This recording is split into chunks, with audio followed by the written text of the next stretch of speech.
Halo, selamat datang di Jogja Horror Story di segmen sesi horor. Jadi di segmen sesi horor ini aku akan menceritakan kisah-kisah mistis yang aku alami maupun yang teman-teman sekitarku alami, maupun ada yang mau ngirimin cerita mistis mereka masing-masing. Jadi pada episode kali ini kita ada salah satu temanku yang setor cerita horor. Jadi setor cerita horornya ini apa? Kita langsung denger aja nanti. Soalnya ini ceritanya diketik dan nanti biar aku yang bacain buat kalian. Semoga terhibur. Dan satu lagi, harusnya ini tayang malam Jumat. Cuma malam Jumat kemarin ada masalah, dan masalahnya apa nanti di akhir video aku ceritain. Soalnya masalahnya setengah krusial dan tidak krusial. Dan ini masih ada sangkut pautnya sama cerita ini, jadi agak mirip-mirip dikit gitu aja lah.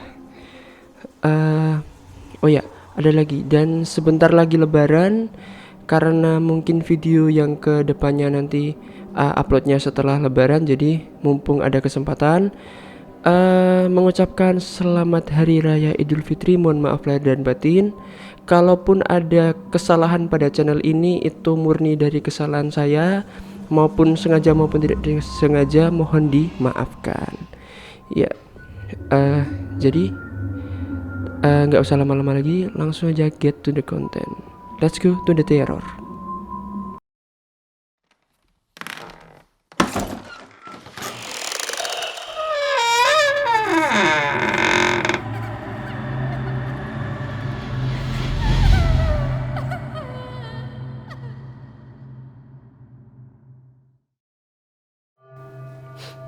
Ya, perkenalkan, nama saya Dewangga, biasa dipanggil Dewa atau Dewo. Saat ini saya bekerja di rumah, istilahnya kayak WFH gitu. Ya, karena pandemi ini jujur ngerasa kayak nggak jelas gitu. Serabutan sana sini, ya servis laptop, ya jualan gambar, pokoknya bikin apa aja yang penting ngasilin cuan gitu sih. Oh ya, pertama-tama terima kasih telah diperkenankan oleh Mas Chandra untuk mengisi konten horornya, atau istilahnya berbagi pengalaman mistis. Saat itu saya dulu menimba ilmu atau bersekolah di salah satu sekolah negeri yang ada di Gunung Kidul. Sekolah saya ini setahu saya ya itu udah lama banget. Jadi menurut saya ya wajar sih kalau banyak hal mistis yang kadang bikin merinding. Banyak sih dulu sama teman-teman pada cerita-cerita tentang urban legend yang ada di sekolah ini. Tapi ya sesuai yang saya alami sendiri, dan yang paling bikin bulu kuduk merinding ya tentang si putih kamar mandi. Anjir, merinding sumpah. Oke, gini.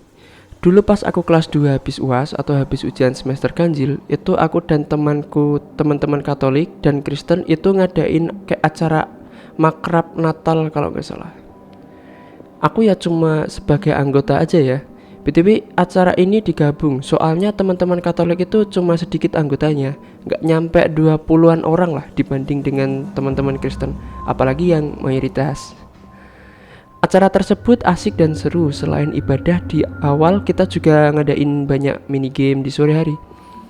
Jam 5 sampai jam 6 terus ice break, snack, terus dilanjut mini game lain sampai jam 8, terus dilanjut jurit malam. Ya karena molor kita selesai sekitar jam 10-an, baru itu kita makan bareng.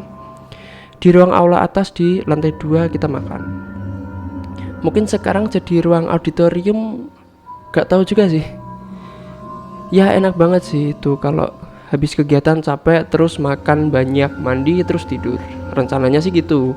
Sialnya pas itu aku itu dapat jatah beres-beres tuh. Soalnya yang lain pada gantian mandinya. Ya terpaksa nantinya aku dapat giliran mandi terakhir. Tapi nggak apa-apa lah, santai.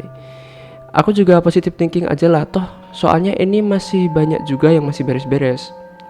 Jadi nanti mandinya bisa suruh gantian sambil ditungguin gitu. Nah, singkat cerita, pas mau buang sampah di dekat perpus yang agak jauh dari aula itu lantai 2, soalnya harus turun dulu terus lewat lorong deket ruang guru baru sampai perpus. Untungnya tuh aku ngajakin si Krishna buat nemenin buang sampah tuh. Ya soalnya gelap banget tuh. Dulu kalau malam lampu yang hidup cuma satu di depan perpus sama di hal doang. Terus lorongnya gelap banget lagi. Aku sama Krisna buru-buru tuh buang sampah, tapi pas aku mau balik lagi ke aula, aku berhenti sebentar soalnya tali sepatu kayak mau copot gitu.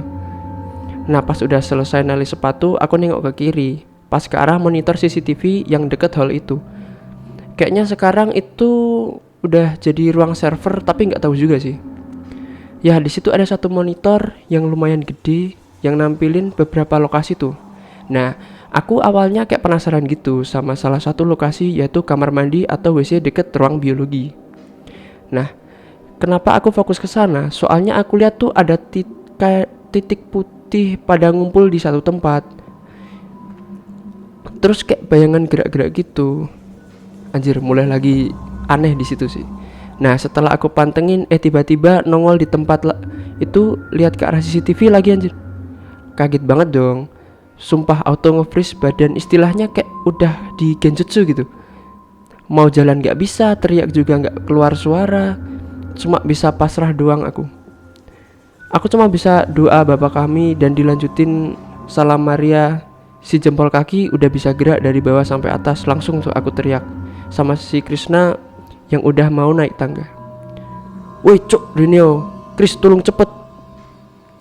Gitulah. Nah si Krisna tuh langsung lari ke arah aku gitu. Terus aku masih takut nih. Tanpa nengok ke monitor, aku langsung nunjuk tuh ke lokasi WC. Nah aku lihat si Krisna malah bengong gitu. Terus Krisna ngomong, lah itu siapa kok? Aku jawab, itu demit goblok. Krisna langsung ngajakin buat buruan lari ke aula lantai 2. Buat kasih tahu yang lain untuk langsung tidur aja, soalnya takut kenapa-kenapa nanti kalau mandi. Nah, waktu aku sama si Krisna ancang-ancang mau lari, kita lihat lagi di monitor, si Putih malah ngelambil-lambilin tangan sama kita. Cok, aku spontan lari langsung dong. Anjir parah banget tuh. Baru kali ini aku takut sama yang begituan. Fuck banget lah, sampai gak bisa gerak pas awal tadi. Nah, abis itu nyampe ke aula, kita cerita lagi sama cerita aja bohong sih, bilang lampunya kamar mandi mati lah, apalah airnya mati lah gitu, biar yang lain langsung pada tidur aja, nggak usah masuk kamar mandi. Terus paginya karena acaranya cuma doa pagi terus pulang, aku cuci muka aja tuh, ikut doa terus langsung pulang deh. Jir swear masih shock aku pas malamnya. Jadi aku pikir mandinya sekalian di rumah aja kali ya.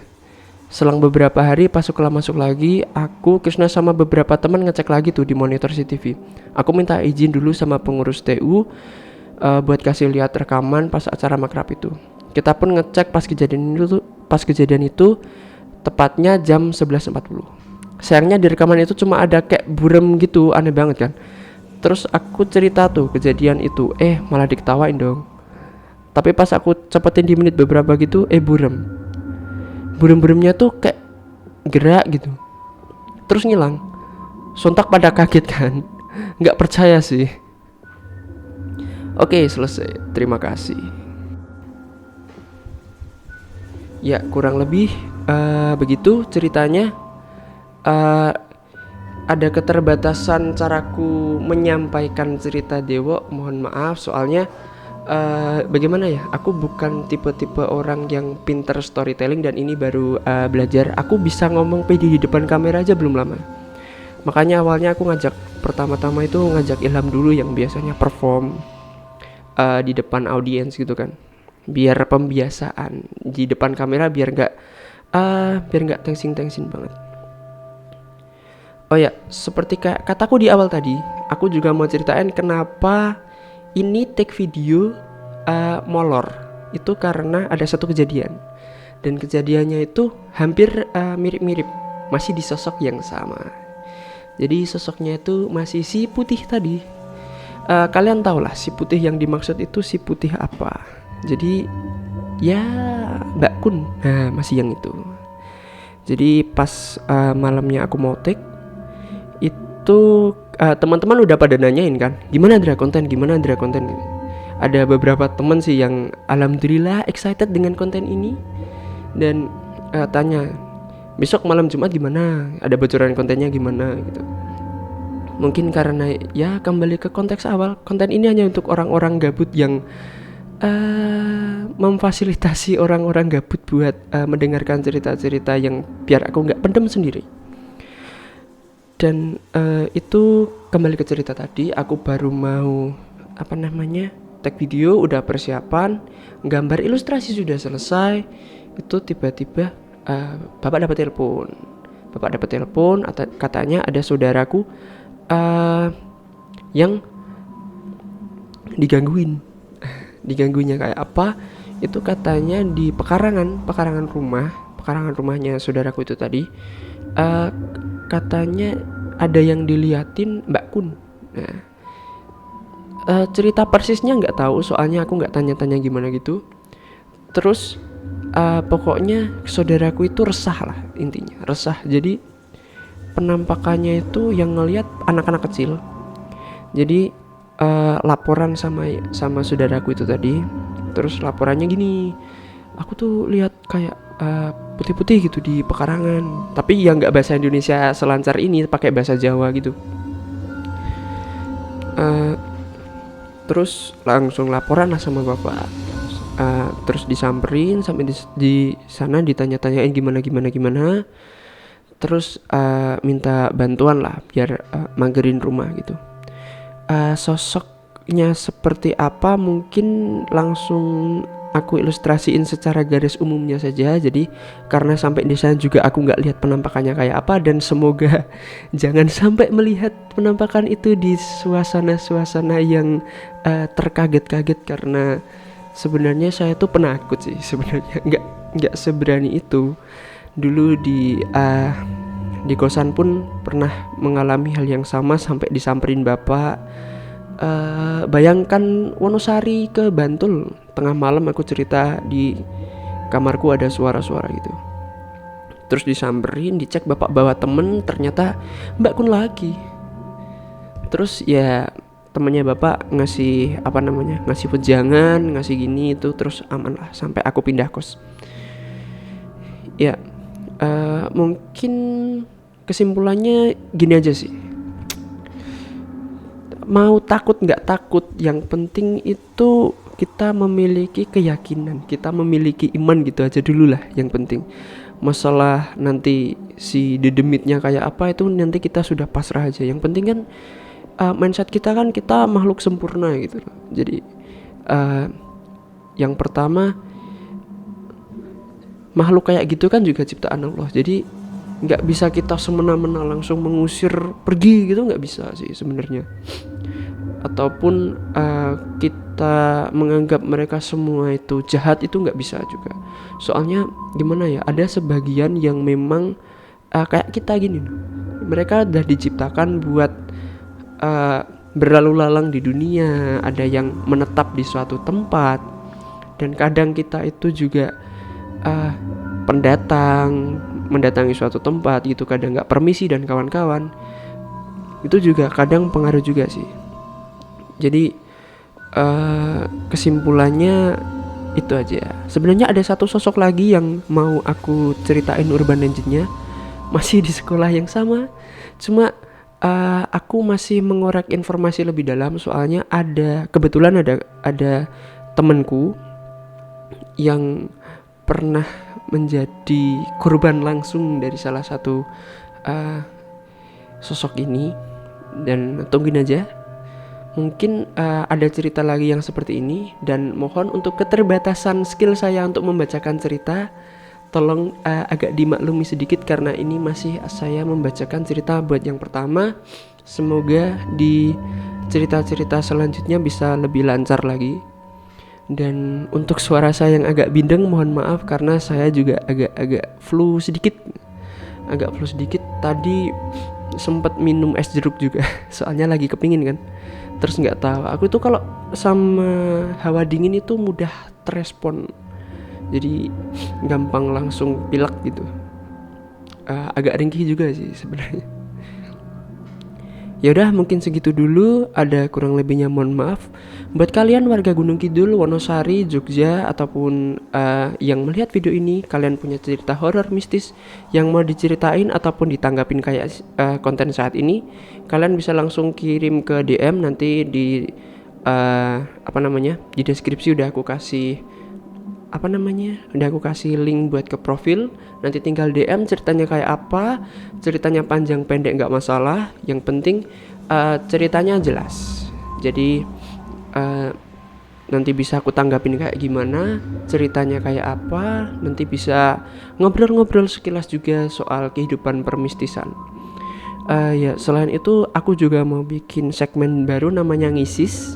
Ngisis itu apa? Jadi ngisis itu ngobrolin seputar mistis. Jadi ngobrolin kayak ya kayak gini tadi. Sebenarnya kayak culik-culian kayak gini tadi. Jadi gimana sih di demit itu, kayak meskipun aku bukan expert tapi ya setidaknya aku searching lah. Kita gali apa yang kita dapat di YouTube.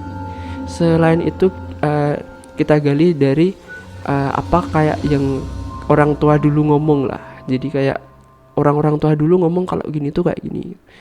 Jadi kita bahas santai, nggak terlalu tegang juga.